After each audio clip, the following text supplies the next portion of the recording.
Je crois qu'on peut commencer tranquillement. Bonjour, bienvenue sur Nice Premium, la radio, pour cette deuxième édition de Y'a pas que le foot dans la ville.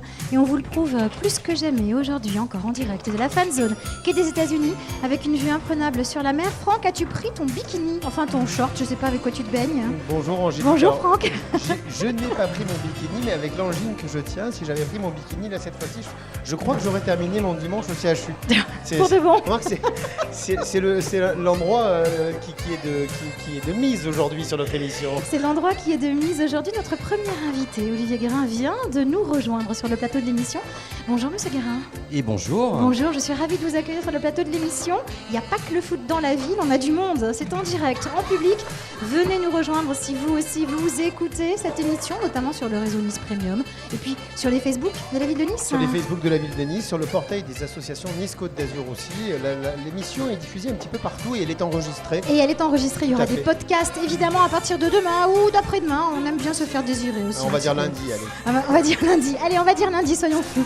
Une actualité chargée aujourd'hui, Franck, et peut-être présenter notre premier invité. Alors une actualité très chargée, bien évidemment, avec le professeur Olivier Guérin qui nous a rejoint.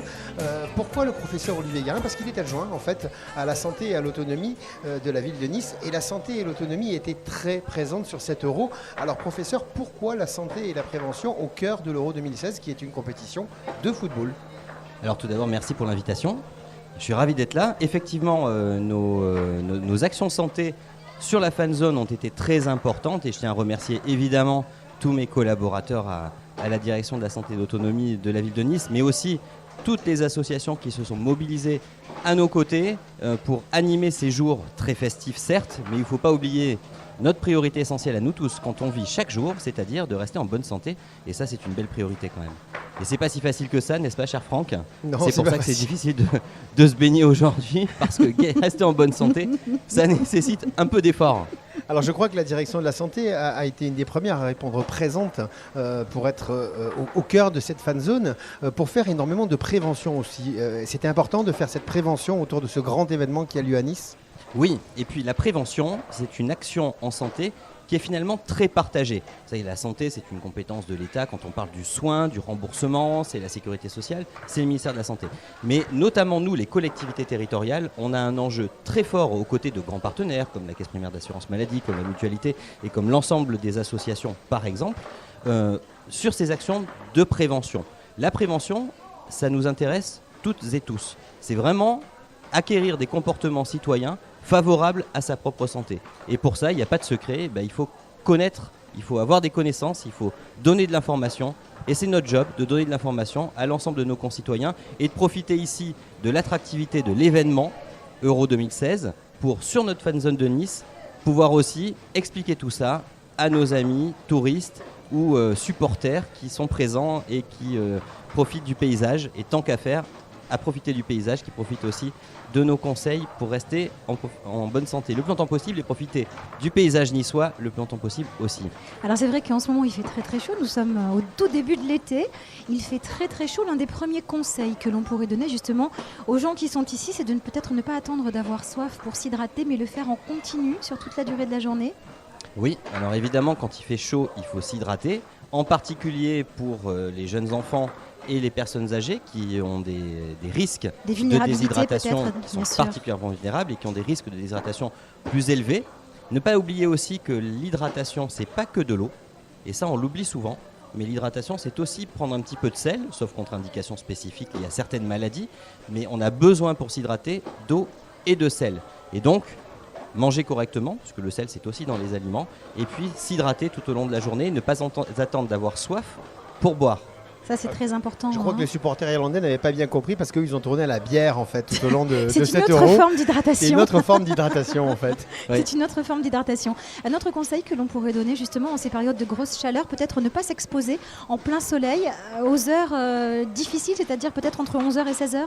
Alors, après l'hydratation, en général, quand on a besoin d'être très vigilant sur son hydratation, c'est qu'il fait très beau et qu'il y a beaucoup de soleil.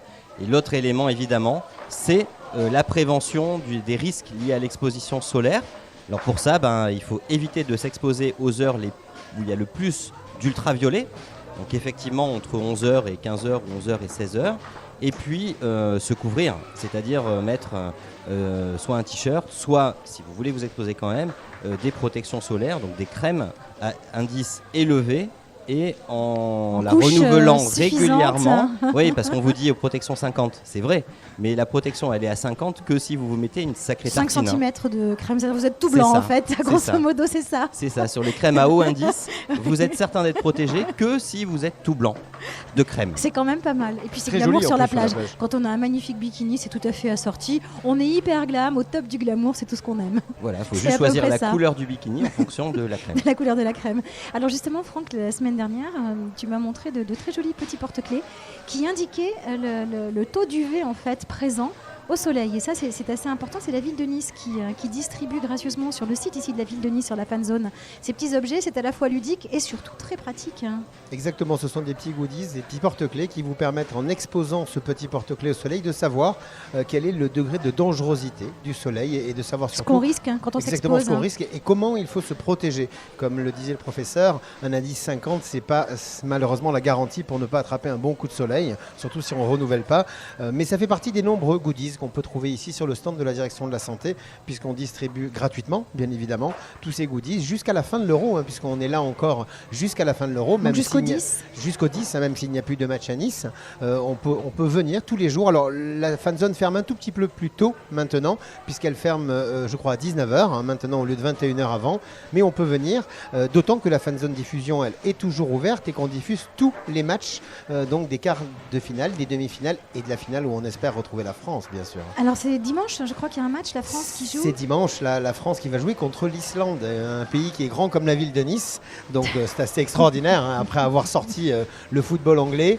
On espère qu'ils n'arriveront pas à créer l'exploit de sortir le football français, mais on est tous derrière les Bleus. On est tous derrière les bleus, effectivement. Et du bleu, il y en a ici face à la mer. Je crois que c'est la seule émission de radio avec une vue aussi imprenable.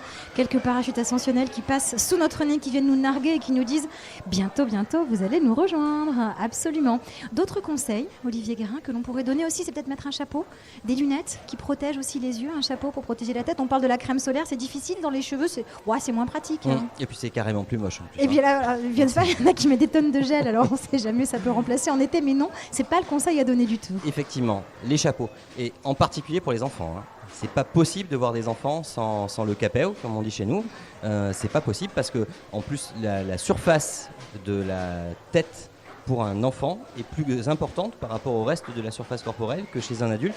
Donc les risques d'insolation aussi, hein, et de coups de soleil, de coups de chaleur sont plus importants.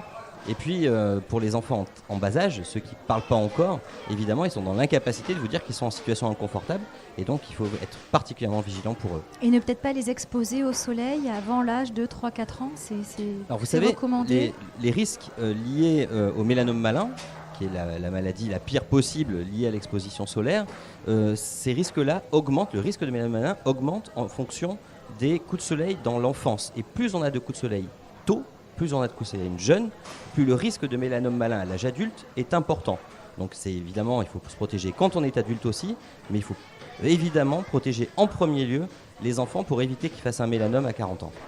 Effectivement. Alors malgré toutes ces recommandations, toutes ces préconisations, si on a un coup de chaud ou si on rencontre quelqu'un qui justement ne se sent pas bien, a un malaise, ne parle pas de façon cohérente, qu'est-ce qu'on peut faire? On appelle tout de suite les pompiers, le SAMU, ou on a des gestes qu'on peut faire immédiatement une fois les secours appelés pour venir en aide à cette personne? Si vous avez quelqu'un qui a des troubles neurologiques, c'est-à-dire un syndrome confusionnel, hein, qui visiblement ne va pas bien, ou des céphalées intenses, évidemment, il faut avant tout appeler un professionnel de santé. Pour ça, vous avez le 112, hein, qui est le numéro européen qui permet d'accéder aux services d'urgence, les prévenir de la situation, et puis, si c'est possible, mettre le sujet à l'ombre, tant qu'à faire, ne pas le laisser en plein soleil s'il est allongé, et si c'est possible, commencer à l'humidifier. À l'humidifier, Ça, c'est tout à fait possible. pour le rafraîchir. Après, c'est toujours délicat parce qu'on ne peut jamais être certain que c'est bien ça et qu'il faut être quand même prudent. Et dans l'idéal, une aide professionnelle et le 112. faut pas hésiter. Il ne faut pas hésiter, hein. Ça c'est très important aussi. Alors, professeur Olivier Guérin, pour monter ce genre d'opération, c'est quand même un village qui dure 30 jours, hein, c'est énorme. Il faut avoir de nombreux partenaires. Alors, je crois savoir que la direction de la santé et de l'autonomie de la ville de Nice a la chance d'avoir de nombreux partenaires sur de nombreuses opérations. Alors, j'en passe, hein, Vaccinis, Nice Forum Santé. C'est important d'avoir beaucoup de partenaires autour de soi pour organiser ce type de manifestation. Oui, je vous l'ai dit, hein, la prévention, c'est un enjeu que l'on a en partage, et notamment avec les partenaires institutionnels et les partenaires associatifs. Et oui, c'est très important que tout le monde se sente mobilisé. Ça a été le cas, c'est une grande réussite. Donc un grand merci encore à tous les acteurs. Et oui, c'est important parce que chacun est finalement dans des métiers un peu différents, avec des informations complémentaires. Et donc c'est cette complémentarité des messages santé qui fait l'intérêt de la démarche de prévention au sens global du terme. Oui, justement, Angélique, je tenais à mettre un coup de projecteur sur ces partenaires. Je sais que toi aussi, tu as beaucoup d'opérations en place et là aussi, les partenaires sont très, très importants. Indispensable. Indispensables et rien n'aurait pu se faire sans tous ces partenaires, que ce soit la CPAM, que ce soit la Ligue contre le cancer, que ce soit J-Mat Les Dentes avec Serge Rallot que nous allons recevoir dans quelques secondes. Rien n'aurait été possible de tout cela. D'ailleurs, nous avons reçu la semaine dernière sur l'émission donc tous les jeunes de G-Addiction qui font des déambulations dans le Vieux-Nice pour distribuer des préservatifs, des éthylotests. Et ils nous disaient que c'était très important aussi, ces actions auprès des jeunes. Bon, même s'ils sont là pour faire la fête, hein, sur le Coursalia. Mais c'est bien de les informer sur les dangers qu'il peut y avoir. Ça fait partie aussi justement de la prévention. Et ce qui est encore plus important, c'est de coordonner toutes ces associations et tous ces acteurs qui font de leur mieux pour agir. Mais s'ils sont tout seuls de leur côté, ça a un impact, mais bien moindre que si on les coordonne tous et si tout le monde va dans le même sens, forcément. Donc c'est une première, professeur Guérin, mais ça sera donc une habitude maintenant de retrouver la santé sur toutes les grandes manifestations sportives que va organiser la ville de Nice. Et Dieu sait qu'elle en organise. Oui, et j'ai même l'espoir que ce ne soit pas que sur les manifestations sportives, mais sur l'ensemble des événements de notre ville. Il faut que l'on profite de ces temps bénis finalement, où l'on est en contact direct avec des publics qui peuvent être en plus différents en fonction des types d'événements, pour pouvoir diffuser ces informations de prévention. Vous savez, on a la chance de vivre dans une ville exceptionnelle, mais encore une fois, vivre dans une ville exceptionnelle, ça ne suffit pas pour être heureux. Il faut aussi pouvoir rester en bonne santé le plus longtemps possible. Et ça, c'est ces messages santé renouvelés, c'est comme ça qu'on apprend. Et c'est comme ça qu'on arrive à faire acquérir finalement à l'ensemble de nos concitoyens les bons réflexes pour leur santé.